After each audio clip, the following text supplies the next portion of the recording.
Bueno, entonces nosotros en la clase anterior estamos desarrollando el tema de integridad superficial y bueno, habíamos llegado a este punto en el cual nos íbamos a empezar a referir a lo que son las tensiones residuales, ¿no? Que tensiones residuales son aquellas que pueden existir en un cuerpo aunque el mismo esté libre de fuerzas exteriores. Que bueno, en principio a uno le puede llamar la atención, ¿no? Pero bueno, vamos a analizar el por qué puede haber tensiones residuales. Nosotros nos estamos refiriendo a procesos de conformado plástico, ¿no es cierto? Sabemos que los procesos de conformado plástico, los reales, todos producen deformaciones que son no uniformes o inhomogéneas.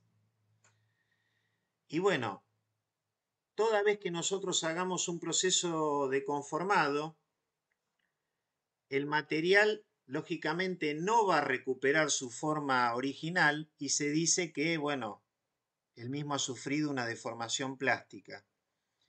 Sin embargo, nosotros sabemos que siempre asociada a una deformación plástica hay una deformación elástica, que es muy pequeña, pero esa deformación elástica existe. Entonces, como las aleaciones industriales son policristalinas, cuando uno retira la carga, en realidad, es como que la recuperación elástica se ve dificultada y en alguna medida es como que los granos se interactúan entre sí para que esa recuperación no ocurra totalmente.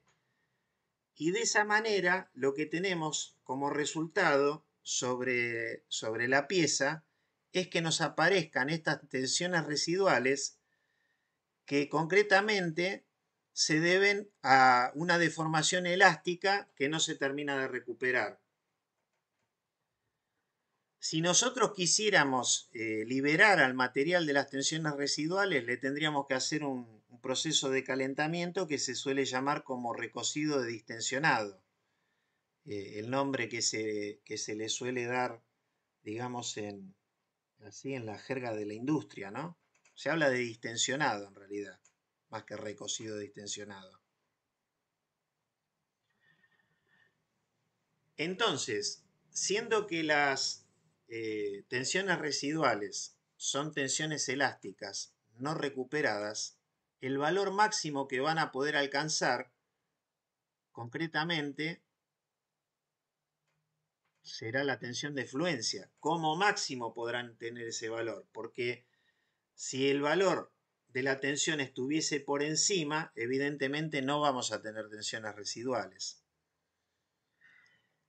Estas tensiones residuales se pueden generar o pueden tener origen por trabajado mecánico, por gradientes térmicos o por transformaciones de fase. Yo voy a comentar, en el apunte están desarrollados los tres orígenes. Acá nos vamos a referir concretamente a las que resultan del trabajado mecánico, ¿no? Y bueno, para eso vamos a pensarlo alrededor de un proceso de laminación. Acá tenemos a izquierda un proceso de laminación con rodillos de pequeño diámetro y a derecha un proceso de laminación con rodillos de gran diámetro. Y bueno, nos vamos a basar en un proceso de laminación en frío y en los resultados de un investigador llamado Baldwin, que en base a mediciones experimentales dice o nos dice que se pueden producir dos tipos de sistemas de tensiones y que estos sistemas se pueden obtener a partir concretamente, como ya está en el gráfico, concretamente de modificar el diámetro de los rodillos de laminación con relación al espesor de la chapa. Concretamente, cuando se utilizan rodillos de diámetro pequeño, resultan sobre la superficie tensiones de compresión. Lo vemos acá abajo, ¿no? O sea, fíjense que acá dice compresión, acá tenemos como un valor nulo, por decirlo de alguna manera. Hacia la derecha tenemos compresión y hacia la izquierda tenemos tracción. Tenemos compresión sobre la superficie y tracción en el centro. Porque, ¿qué pasa? Las tensiones residuales, evidentemente, para que existan, también tienen que estar equilibradas. Y ese equilibrio se va a producir en la medida que nosotros tengamos un tipo de alteración en cuanto a las tensiones sobre la superficie compensada con una alteración de signo contrario en la zona central. Por eso decimos que cuando utilizamos rodillo chico, y como les decía, que esto surge de trabajos experimentales, tenemos compresión en la superficie y tracción en el centro, y cuando los rodillos son grandes, la situación se invierte, ¿no es cierto? O sea, tenemos tracción sobre la superficie. Entonces, si nosotros seguimos considerando uno de los dos métodos y en el otro el análisis sería el opuesto, por decirlo de alguna manera, lo que sucede es que las fibras superficiales, cuando trabajamos con los rodillos pequeños, se tienden a alargar, ¿no es cierto? O sea, se produce una deformación por alargamiento. Y la tensión residual, en realidad, es la que queda después que el material ya pasó entre los rodillos. Entonces, si vos la estiraste, el material superficialmente va a quedar tensionado en compresión. O sea, va a tener el signo, la tensión residual va a tener el signo opuesto a la deformación que produjo el sistema de conformado plástico. ¿Se está queriendo conectar alguien? A ver. Parece que no, ¿eh? Sí, sí, ese Alberto. Ah, perdón. Alberto, Hola, ¿cómo va? ¿qué decís? ¿Cómo estás? Buenas tardes a todos. Disculpen la demora. Tengo una semana complicada, pero bueno. ¿Están en el break o no? No, están en No, clase. no, no, no, no, todavía no. No, Bueno, igual empezamos hace poquito, Alberto, bueno, perfecto. porque estuvimos hablando de otros temas al principio. Bueno, Em, bueno, ¿en qué estábamos? Ah, bueno, nada, estábamos analizando el tema de los signos de las tensiones residuales, ¿no es cierto? Entonces, bueno, lo que sucede con el diámetro chico en el diámetro de rodillo grande es opuesto. Y ahora, quizás esto no tiene mucho que ver, pero como estábamos metiendo un poquito el tema de laminación, se me ocurrió que nos hiciéramos esta pregunta sobre si penetra o no penetra el flujo plástico, ¿no? ¿Y por qué nos hacemos esta pregunta? Nos hacemos esta pregunta en relación del espesor de la chapa y del diámetro del rodillo que nosotros vamos a utilizar en la laminación. Ustedes recordarán que el flujo plástico penetraba hasta que la relación entre el espesor del material, acá, ¿no? ¿Se acuerdan de este gráfico? Este gráfico es muy importante. Bueno, alrededor de 9, hay bibliografías que hablan de un valor de 8,6 para la relación entre el espesor y la longitud del indentador L. Hablan entre 8,6, 8,7, bueno, esta zona, ¿no es cierto? ¿Y qué pasa? ¿Cuál sería la longitud del indentador en el proceso de laminación? ¿A qué lo podríamos asociar? Nosotros lo podemos asociar a lo que sería el arco de contacto, ¿no? Fíjense que el arco de contacto es muy pequeño acá en el rodillo chico y es grande, bueno, en el rodillo de mayor diámetro, ¿correcto? Entonces, me voy a saltear una transparencia, ¿no? Ahora yo voy a hablar de lo que sería el valor de L, que sería el largo del identador, lo llamo L sub alfa, porque concretamente sería la longitud de contacto del cilindro con la chapa. Entonces ahí yo puedo relacionar el espesor con la longitud L sub alfa. Si el diámetro del rodillo es chico, ¿qué pasa con la relación H sobre L sub alfa? ¿Aumenta o disminuye?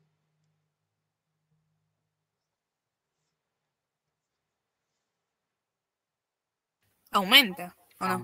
Aumenta. Entonces, si aumenta, es como si en este gráfico yo me fuera hacia la derecha. ¿Se entiende? O sea que yo para obtener la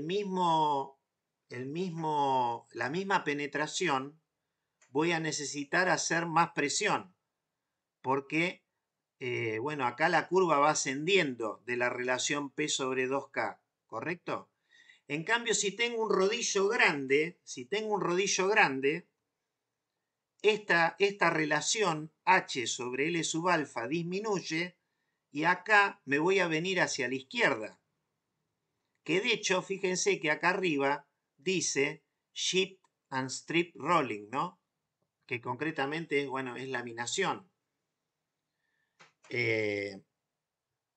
Entonces, el tema de la penetración del flujo plástico está relacionado, bueno, con el espesor de la chapa, eso nosotros ya, bueno, lo sabíamos, pero está relacionado con la longitud de contacto, y la longitud de contacto depende del diámetro del rodillo.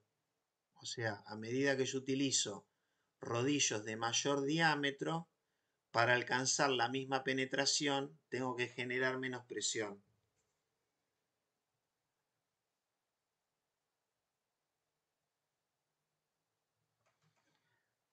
Bueno. Ustedes cualquier cosa me detienen, me preguntan.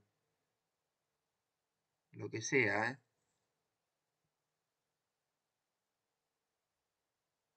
Bueno, Bueno. Acá tenemos otro de los aspectos relacionados con la integridad superficial. Tiene que ver con el endurecimiento por deformación. Que Alberto, viste esas muestras que yo te acerqué de probetas de tracción cortadas a partir de chapas. Los Sí, sí. perímetros están cortados con distintos procesos y cada proceso genera un endurecimiento diferente. Y que eso es un poquito lo que nosotros tenemos que investigar. Entonces, fíjense, por ejemplo, acá tenemos, vamos a restringirnos en este momento a procesos de arranque de viruta, ¿no? O sea, acá tenemos nuestra típica cuña, que es la herramienta de corte, en donde la que está acá en el medio sería una herramienta nueva, ¿no? Entonces, por eso dice, condiciones de mecanizado, dice mecanizado gentil o suave, por decirlo de algún modo. ¿Qué quiere decir eso? Que tenemos una herramienta nueva que acá tiene un radio muy pequeño que dice que típicamente está en el orden de los 8 micrómetros, puede ser más, puede ser hasta 30 micrómetros. Y en cambio, conforme uno va utilizando la herramienta y va mecanizando y va sacando viruta, evidentemente, por efecto, bueno, de la temperatura, de los mecanismos de desgaste, de cosas que, bueno, estamos comentando, la herramienta se va a ir desgastando y ese desgaste en alguna medida va a terminar afectando la integridad superficial porque este filo nuevo, agudo, que tenía la herramienta original, la herramienta afilada, la Sharp, se transformó en esta otra geometría en el cual, al haber desaparecido o al haberse vuelto plano este sector de la herramienta de corte, acá tenemos mayor fricción, vamos a tener mayor generación de calor y bueno, evidentemente eso se va a ver reflejado en que vamos a tener una peor integridad superficial. Cuando uno habla de peor integridad superficial, estamos diciendo que vamos a tener peor rugosidad y que vamos a tener una zona afectada por la deformación plástica, que bueno, que va a ser más profunda, que posiblemente tengamos un mayor grado de endurecimiento, con un mayor nivel de tensiones residuales, etcétera, ¿no?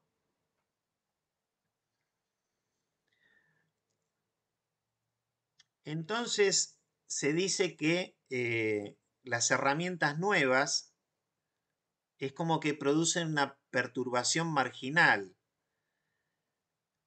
Y la perturbación, ¿dónde la va a producir? Porque fíjense, esto ya lo comentamos la clase anterior, nosotros en la zona donde se produce el mecanizado, en la zona donde se produce el desprendimiento de la viruta, habíamos reconocido como tres zonas que habíamos llamado primaria, secundaria y terciaria.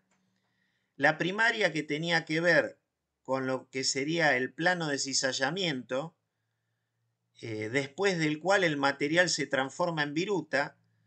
La secundaria, que es la zona, digamos, donde la viruta roza con el plano de ataque de la herramienta. Y la terciaria va a ir apareciendo en la medida que el filo de la herramienta de corte se vaya desgastando. Y se va a ir incrementando en la medida que el filo de la herramienta de corte se vaya desgastando. Y esa zona, la terciaria concretamente, que queda sobre la superficie mecanizada, es la que va a estar relacionada con la integridad superficial, porque lo que pase con la viruta posiblemente poco nos importa. Lo que a nosotros nos importa es lo que sucede por debajo de la superficie una vez que ya pasó la punta de la herramienta de corte.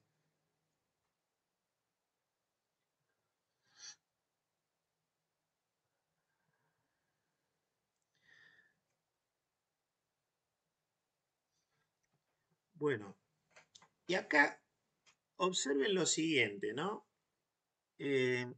Acá nos muestran un poco diversos factores que influyen sobre la integridad superficial, concretamente. Vamos a ver. En la imagen de la izquierda, la realidad es que tenemos un filo teórico. Los filos vivos, como está dibujado esta herramienta acá, en la realidad no existen. Toda herramienta de corte, por mejor hecha que esté, siempre va a tener un radio acá. O sea, acá vamos a tener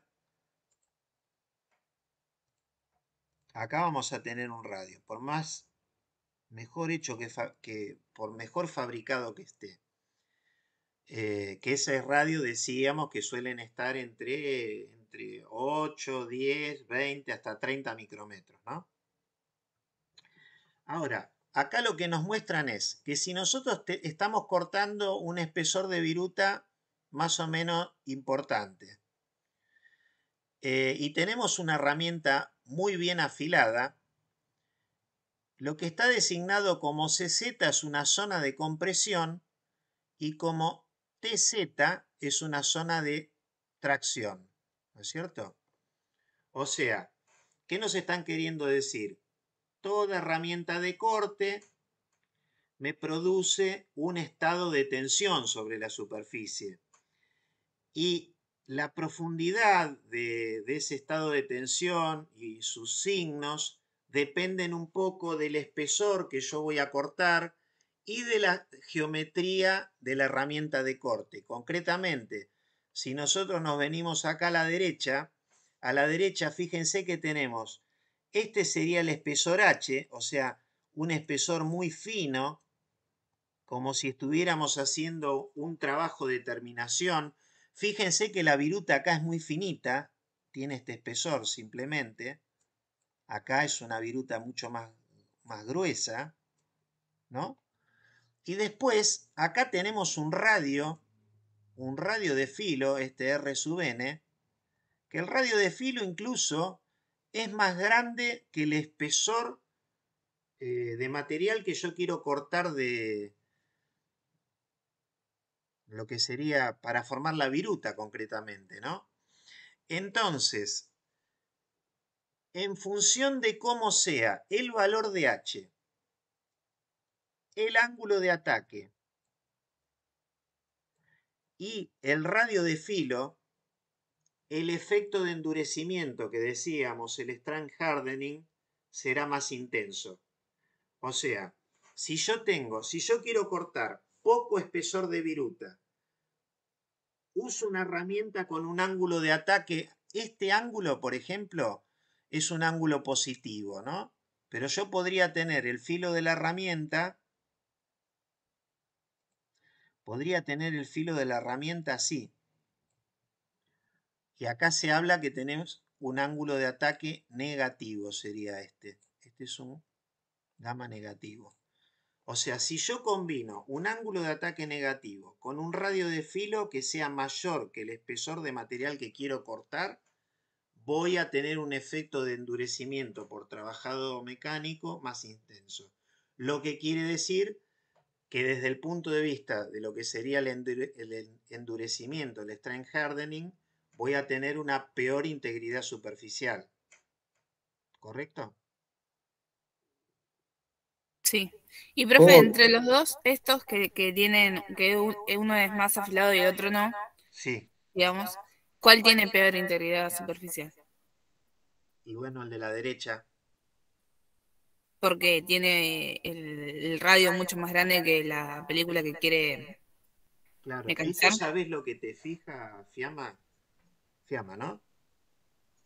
Sí, sí. Lo que te establece, por eso en el mecanizado se habla del espesor mínimo que vos podés cortar con una herramienta de corte. O sea, normalmente vos no deberías nunca cortar menos de lo que es el radio de filo. Por eso a veces en la bibliografía te encontrás, te encontrás que te sugieren, que te indican, que te dicen que no hay que cortar nunca menos de 3 centésimos.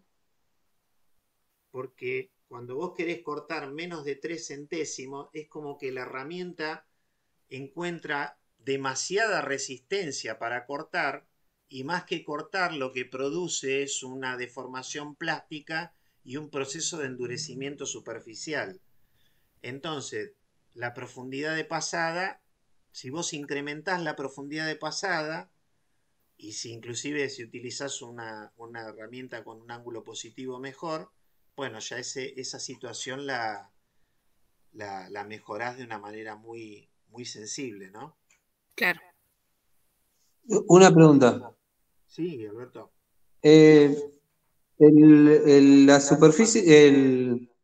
La superficie de contacto terciaria es la que genera más, Sí, la que estaría acá.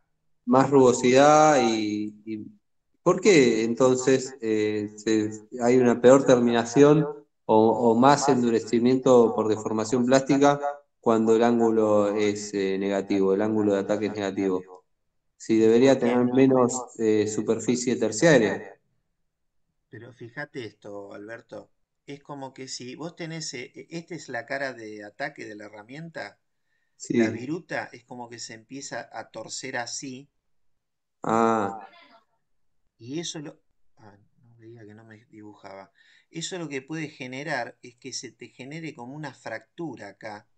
O sea, es como que vos estás flexionando la viruta en vez de dejarla circular, entre comillas, no sé si me ven los deditos, haciendo entre comillas, haciendo que la viruta pueda circular libremente sobre un ángulo de ataque positivo, cuanto más positivo, más libre trabaja la viruta o se forma la viruta.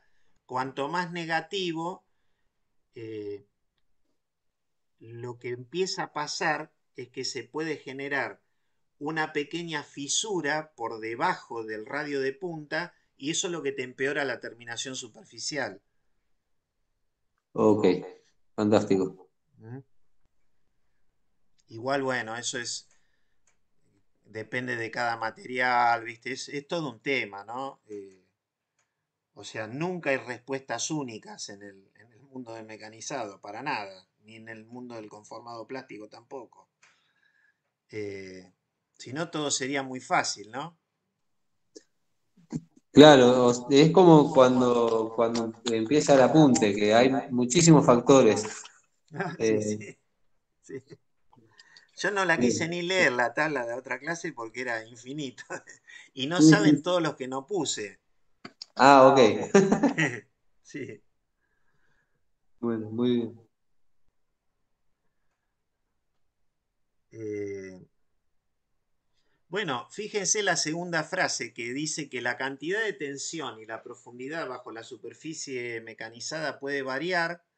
Lógicamente, acá está, dependiendo del material que vos estás mecanizando, dependiendo de la geometría de la herramienta de corte. Cuando decimos de la geometría, hablamos del ángulo de ataque y del radio de filo, de las condiciones de corte y también, lógicamente, que va a influir la presencia o no de un lubricante a ser utilizado durante el mecanizado, ¿no? Entonces que como resultado pueden ocurrir durante los procesos de mecanizado varias formas de daño, como ser errores dimensionales, cambios en las microestructuras, grietas, tensiones residuales.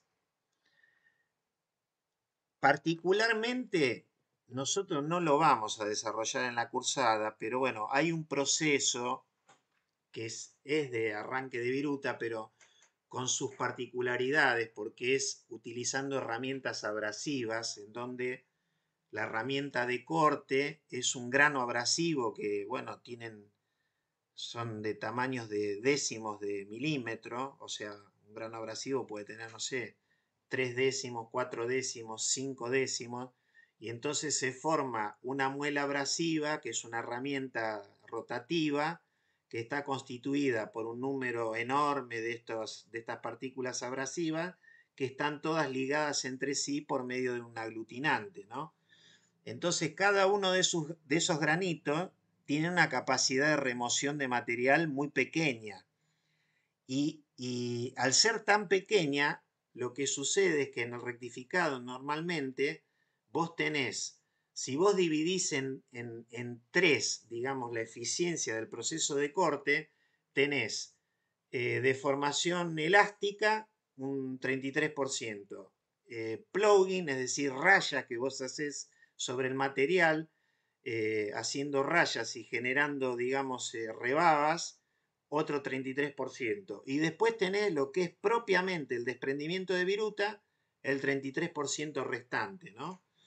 Entonces, el proceso de rectificado para los mecanizadores es un dolor de cabeza porque es un proceso muy complicado que hay que estarle todo el tiempo encima. Y bueno, por suerte, desde el año 90, por ahí 90, 95, se lo va sustituyendo por mecanizados tradicionales, torneados, fresados, pero utilizando herramientas de corte que, bueno, son de aplicación muy específica y que permiten trabajar materiales que están endurecidos, que es la aplicación típica del proceso de rectificado, ¿no? Con, lo- con, lo- con esto lo que yo les quiero decir, que particularmente en el rectificado, el daño superficial suele aparecer de una manera bastante frecuente y no es tan común en los procesos de mecanizado más tradicionales como el torneado, el agujereado y el fresado, ¿no?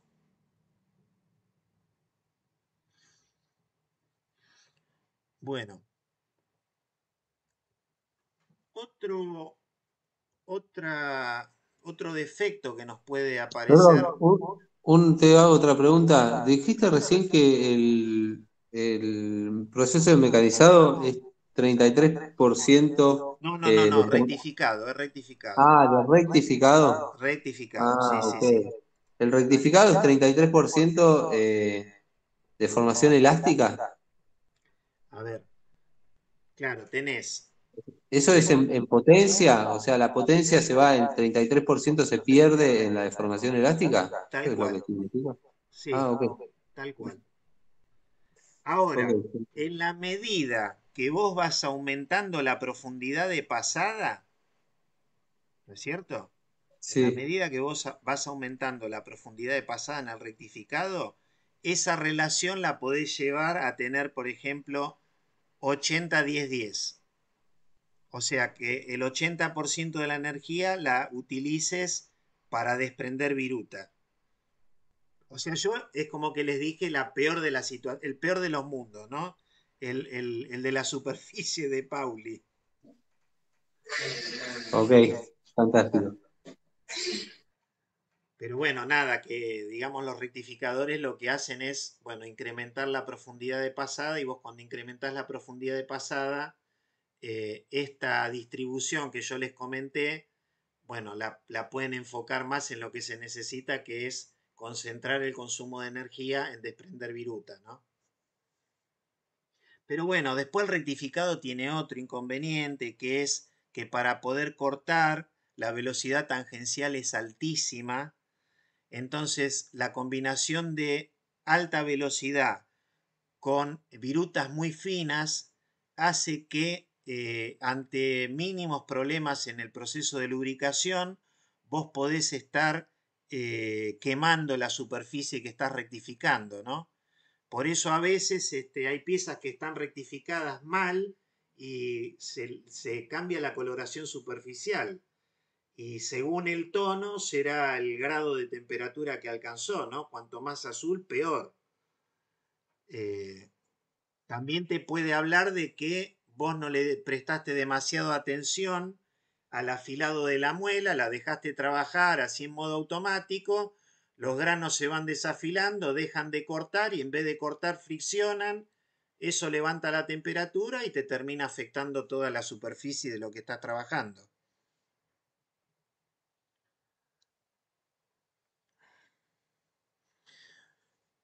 Bueno, les decía que otro defecto que puede aparecer es el que se denomina capa blanca, que quizás con alguno de ustedes lo hemos tratado en alguna práctica profesional, en alguna ESIC, porque la capa blanca es un defecto típico que aparece en las superficies electroerosionadas, que, que creo que, no sé si fue en alguna clase acá en Hurlingham que me decían eh, qué características tenía la capa blanca y yo la verdad que no tengo mucha información. Me preguntaban desde el punto de vista metalúrgico, ¿no?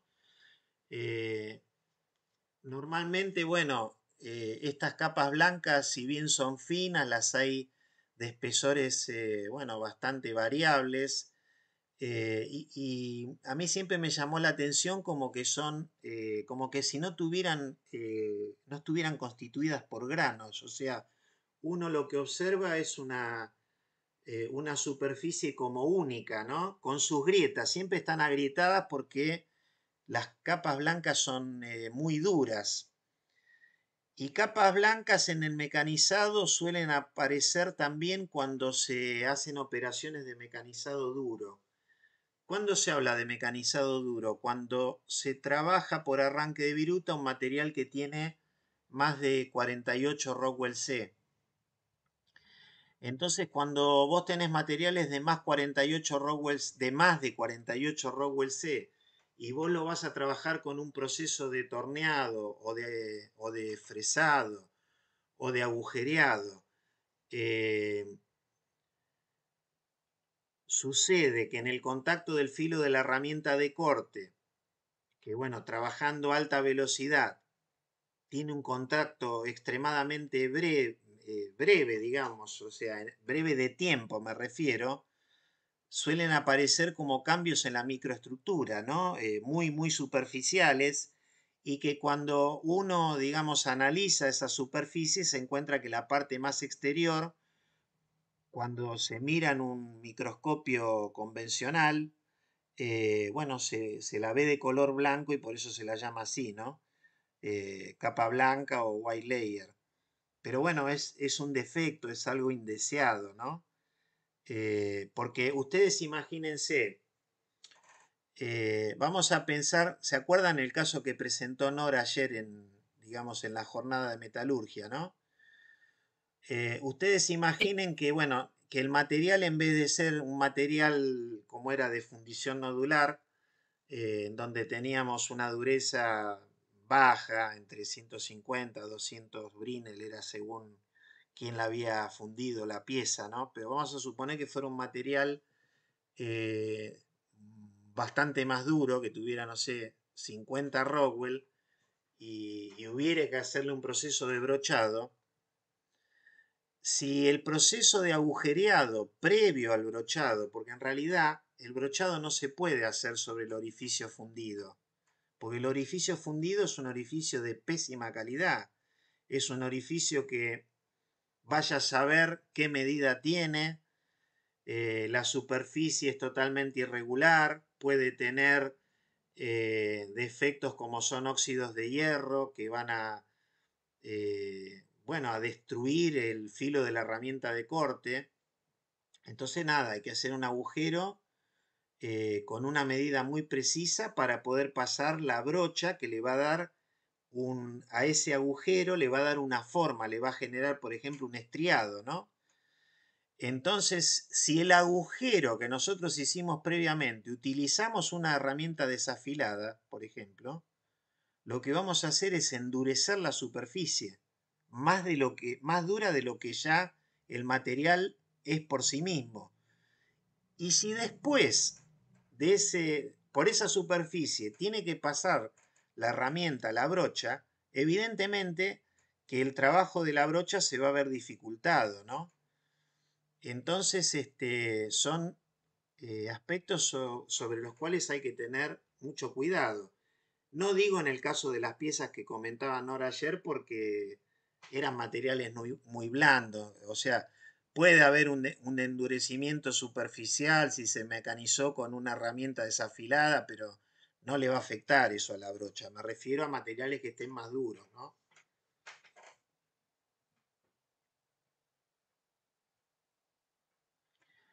Bueno, no sé qué hora es.